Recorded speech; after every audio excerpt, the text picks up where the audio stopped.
तस्मात्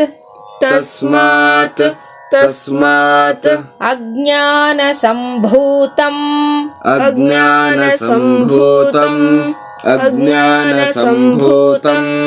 हृत्स्थम् ज्ञानासिनात्मनः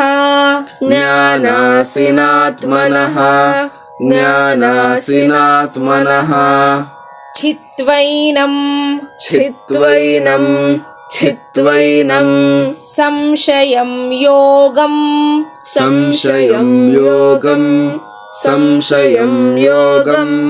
आतिष्ठोत्तिष्ठ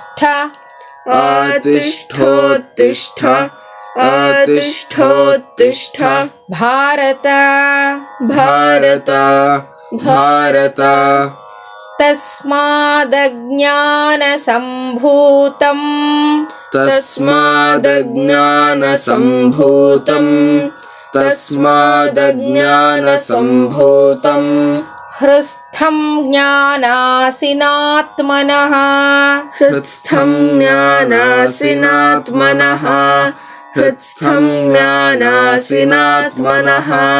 चित्वैनं संशयं योगम्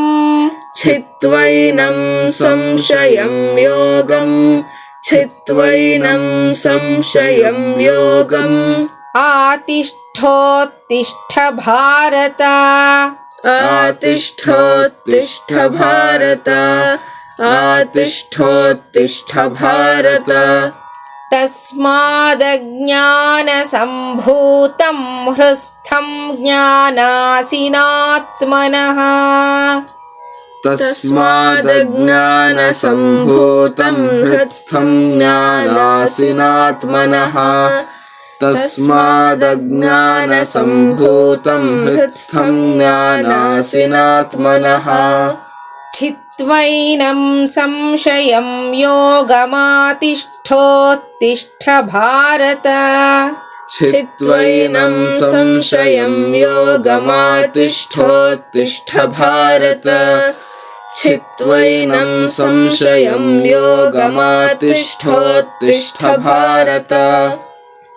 तस्मादज्ञानसम्भूतं हृत्स्थं ज्ञानासिनात्मनः चित्वैनं संशयं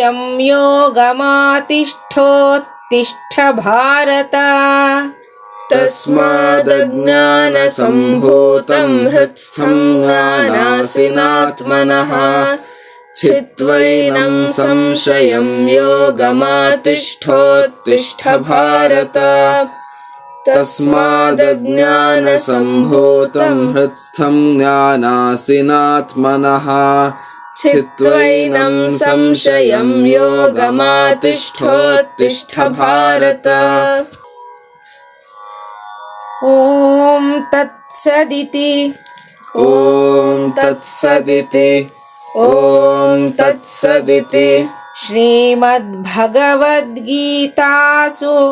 श्रीमद्भगवद्गीतासु उपनिषत्सु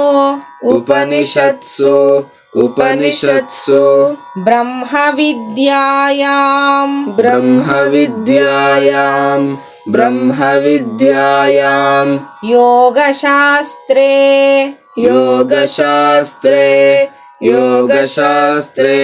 श्रीकृष्णार्जुन संवादे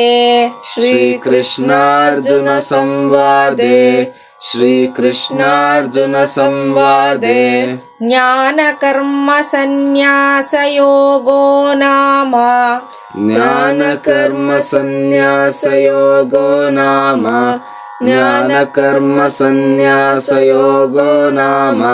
चतुर्थोऽध्यायः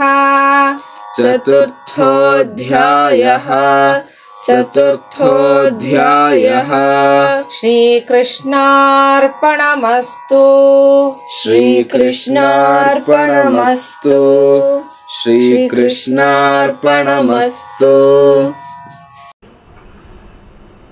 तस्मादज्ञानसम्भूतं ಸಂಭೂತಂ ಹೃತ್ಸ್ಥಂ ಜ್ಞಾನಾಸಿನಾತ್ಮನಃ ಚಿತ್ವೈನಂ ಸಂಶಯಂ ಯೋಗಮಾತಿಷ್ಠೋತ್ತಿಷ್ಠ ಭಾರತ. ಆಚಾರ್ಯರು ಭಾಷ್ಯವನ್ನ ಬರೀತಾರೆ. ತಸ್ಮಾತ್ ಪಾಪಿಷ್ಠಂ ಅಜ್ಞಾನ ಸಂಭೂತಂ ಅಜ್ಞಾನಾತ್ ಅವಿವೇಕಾತ್ ಜಾತಂ ಹೃಸ್ಥಂ ಹೃದಿ ಬುದ್ಧೌ ಸ್ಥಿತಂ ಜ್ಞಾನಾಸಿನ ಶೋಕಮೋಹಾದಿ ದೋಷಹರಂ ಸಮ್ಯಕ್ ದರ್ಶನಂ ಜ್ಞಾನಂ ತದೇವ ಅಸಿಹಿ ಖಡ್ಗಃ ತೇನ ಜ್ಞಾನಾಸಿನ ಆತ್ಮನಃ ಸ್ವಸ್ಯ ಆತ್ಮವಿಷಯತ್ವಾತ್ ಸಂಶಯಸ್ಯ ನಹಿ ಪರಸ್ಯ ಸಂಶಯಃ ಪರೇಣ ಛೇತವ್ಯತಾಂ ಪ್ರಾಪ್ತಃ ಯೇನ ಸ್ವಸ್ಯ ಇತಿ ವಿಶೇಷ್ಯೇತ. ಅತಃ ಆತ್ಮವಿಷಯೋಪಿ ಸ್ವಸ್ಯೈವ ಭವತಿ. ಚಿತ್ವಾ ಏನಂ ಸಂಶಯಂ ಸ್ವವಿನಾಶ ಹೇತುಭೂತಂ ಯೋಗಂ ಸಮ್ಯಕ್ ದರ್ಶನೋಪಾಯಂ ಕರ್ಮಾನುಷ್ಠಾನಂ ಆತಿಷ್ಠ ಕುರು ಇತ್ಯರ್ಥ. ಉತ್ತಿಷ್ಠ ಚ ಇದಾನೀಂ ಯುದ್ಧಾಯ ಭಾರತ ಇತಿ.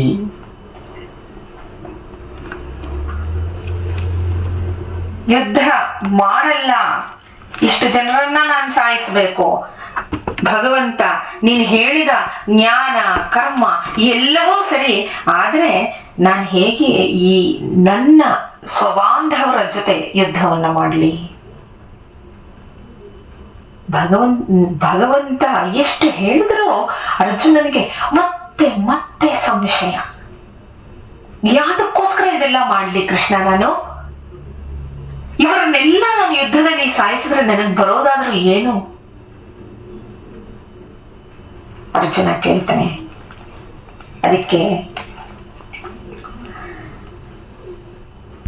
ಭಗವಂತ ಹೇಳ್ತಾ ಬಂದಿದ್ದೇನೆ, ಸಂಶಯವನ್ನ ಪಡಬೇಡ. ಅಜ್ಞಾನಿಗಿಂತ ಸಂಶಯ ಉಳ್ಳವನು ನಾಶವಾಗ್ತಾನೆ ಅಂತ ಹೇಳ್ತಾನೆ. ಅತ್ಯಂತ ಕೆಟ್ಟದಾಗಿರೋ ಅಜ್ಞಾನದಿಂದ ಉಂಟಾದ, ಅಜ್ಞಾನ ಅಂದ್ರೆ ಇಲ್ಲಿ ಜ್ಞಾನದ ಅಭಾವ, ಸಂಶಯ, ವಿಪರೀತ ಜ್ಞಾನ ಅಂತೆಲ್ಲ ಹೇಳ್ತಾನೆ.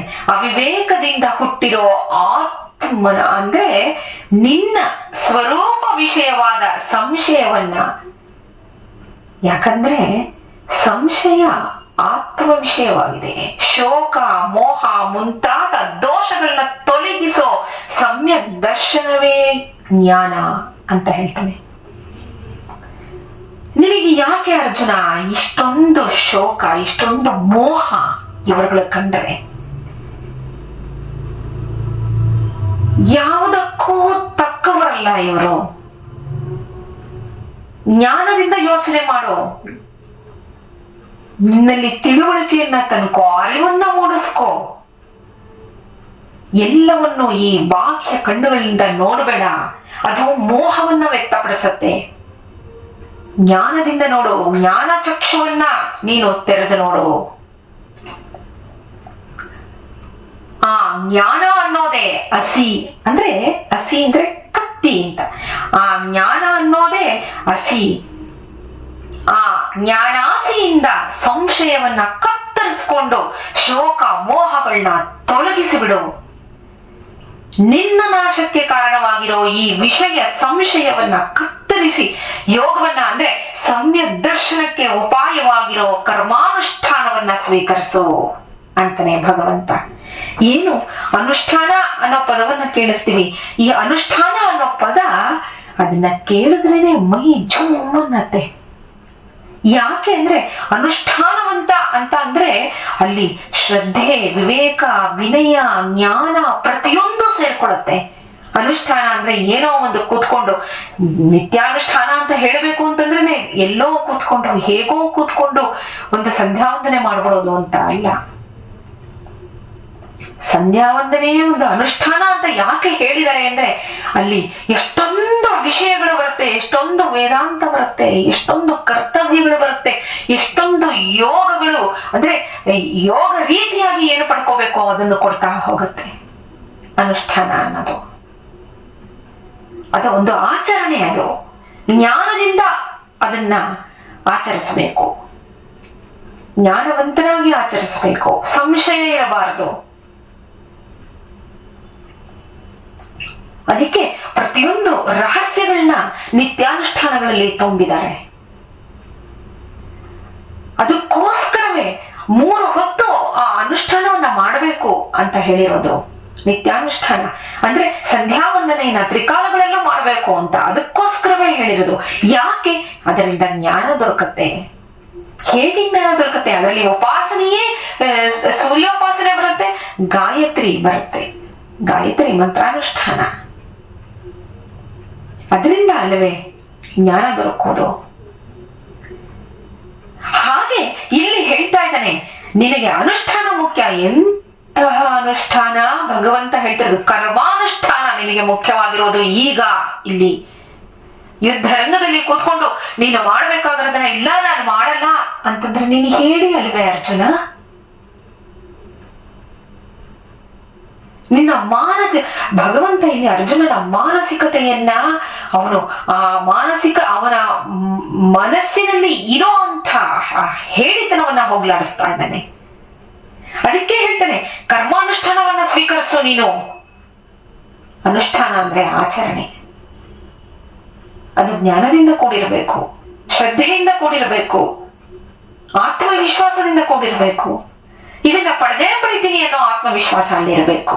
ಅದಕ್ಕೆ ಹೇಳ್ತಿದ್ದೇನೆ ಭಗವಂತ ಕರ್ಮಾನುಷ್ಠಾನವನ್ನ ಸ್ವೀಕರಿಸು, ಏಳು ಯುದ್ಧಕ್ಕೆ ಕೂತ್ಕೊಂಡ ಮೋಹವನ್ನ ತೊಡೆದು ಹಾಕು, ಕತ್ತರಿಸಿ ಬಿಡು ಮೋಹವನ್ನ. ಯಾವುದರಿಂದ ಕತ್ತರಿಸು? ಜ್ಞಾನಾಸೆಯಿಂದ ಕತ್ತರಿಸು, ಜ್ಞಾನ ಅನ್ನೋ ಕತ್ತಿಯಿಂದ ಕತ್ತರಿಸು. ಆಗ ನಿನಗೆ ಯಾವುದು ಕಾಣುತ್ತೋ ಅದು ನಿಜವಾದ ಒಂದು ಗುರಿ ನಿನಗೆ ಅವಾಗ ಕಾಣಿಸುತ್ತೆ. ಆ ದಾರಿ ನಿನಗೆ ಕಾಣಿಸುತ್ತೆ. ಆ ದಾರಿಯ ಮೂಲಕ ನೀನು ಆ ಗುರಿಯನ್ನ ತಲುಪೋದಕ್ಕೆ ಸಾಧ್ಯ. ಅದಕ್ಕೆ ಎದ್ದೇಳು, ನಿನ್ನ ಕರ್ಮಾನುಷ್ಠಾನವನ್ನು ನೀನು ಸ್ವೀಕರಿಸು ಅಂತ ಹೇಳ್ತಾನೆ ಭಗವಂತ. ಇಲ್ಲಿಗೆ 4ನೆಯ ಅಧ್ಯಾಯ ಸುಸಂಪನ್ನವಾಯಿತು. ನಾಳೆ 5ನೆಯ ಅಧ್ಯಾಯದ ಮೊದಲ ಶ್ಲೋಕವನ್ನ ಶ್ರವಣ ಮಾಡೋಣ. ನಮಸ್ಕಾರ.